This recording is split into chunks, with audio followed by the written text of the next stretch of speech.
les dispositions de la loi Mère de 1987 n'ont pas permis d'éviter la cohabitation trop souvent malaisée entre les deux composantes de l'exécutif. Ainsi, la désignation et le fonctionnement du Premier ministre ont à plusieurs reprises constitué un facteur de conflit, voire de perturbation au sein du système politique haïtien. Au fait, la crise actuelle secoue fortement l'ensemble des compartiments de notre société jusque dans ses fondements structurels. Elle charrie des potentialités dévastatrices d'une portée insoupçonnée.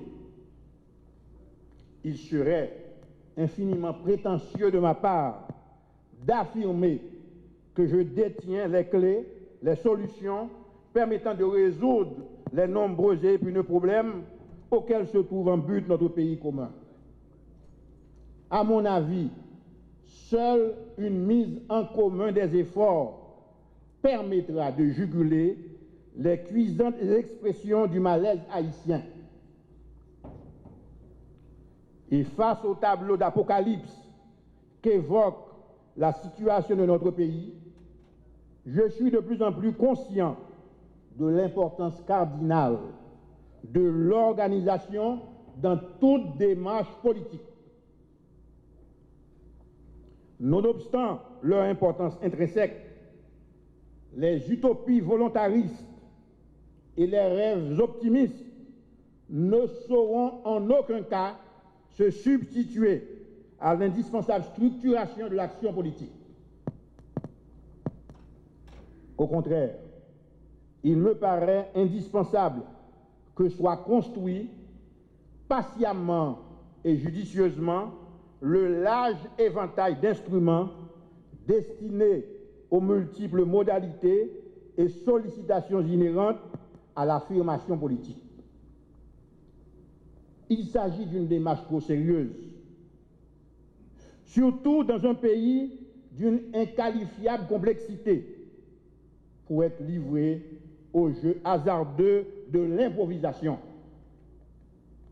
Aujourd'hui, après avoir occupé en 2 occasions la fonction de Premier ministre, et après 10 années de recul par rapport à la politique active, il m'est loisible de rappeler que l'état de droit sera un construit et nullement un énoncé d'intention, pour vertueuse que puisse être celle-ci. En me prêtant de bon gré à cet exercice critique de mon séjour à la primature, je ne rappellerai jamais assez que la démocratie, comme les politiques d'ailleurs, ne se décrète pas. Elle nécessite de patientes et judicieuses démarches pour être édifiée sur un mode durable. Dans le cadre de cette présentation, mesdames et messieurs, il s'agira essentiellement de mettre en contexte quelques initiatives réalisées durant mon passage à 2 reprises à la tête du gouvernement. Le droit en général, c'est un thème qui fait l'unanimité. Il faut un dialogue national dans ce pays. Et je ne dis pas non, mais je ne vois pas quelle modalité va-t-on choisir pour faire ce dialogue.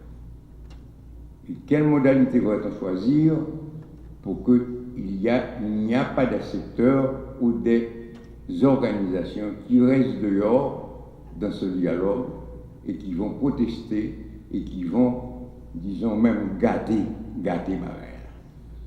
Je ne vois pas quelle méthodologie on va appliquer pour que tous les Haïtiens soient représentés dans un dialogue national. Quand, dans le concret, 5 Haïtiens chita pour discuter au Wakabal. Je suis prêt, 3 Haïtiens, si on pas même, c'est pas même famille, même famille, je chita au Wakabal. Et poser de bric à brac un dialogue national comme c'est posé, me paraît précisément une gageure presque impossible de réaliser. Moi, je crois effectivement qu'il faut chercher que les Haïtiens se parlent et que les Haïtiens s'assoient, mais il faut chercher les méthodologies.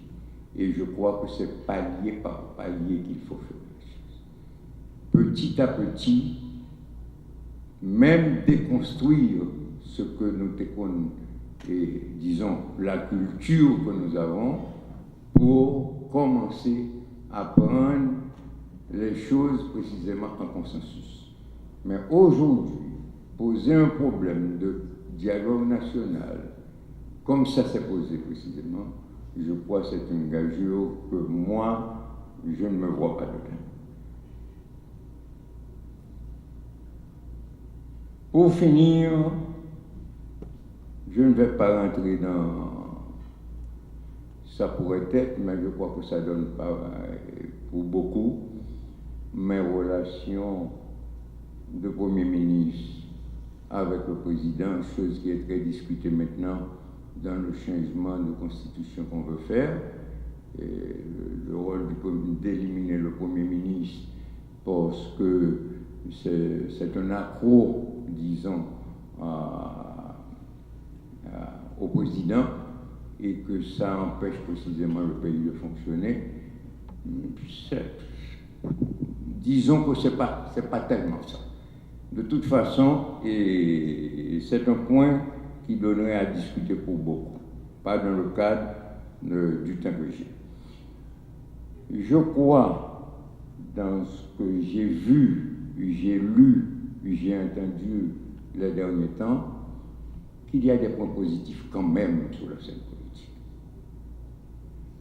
Il y a eu, et si on prend ce qui s'est passé, disons, il y a une semaine, 2 semaines de ça, je crois qu'il y a des points positifs et que sur ces points positifs, il faut essayer de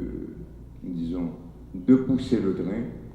L'un, clairement, c'est peut-être mon choix personnel, mais je crois que le groupe Petro Challenger, les jeunes de Petro Challenger, représentent une alternative, je ne dis pas une alternative, un point de départ pour une nouvelle Haïti. Je ne les connais pas, mais la détermination que je vois que les Petro Challenger prennent, et je sens de loin qu'elles sont authentiques, que les Petro Challenger veulent de l'intégrité dans ce pays. C'est ce que je sens de loin. Je ne les connais pas. C'est un premier signe.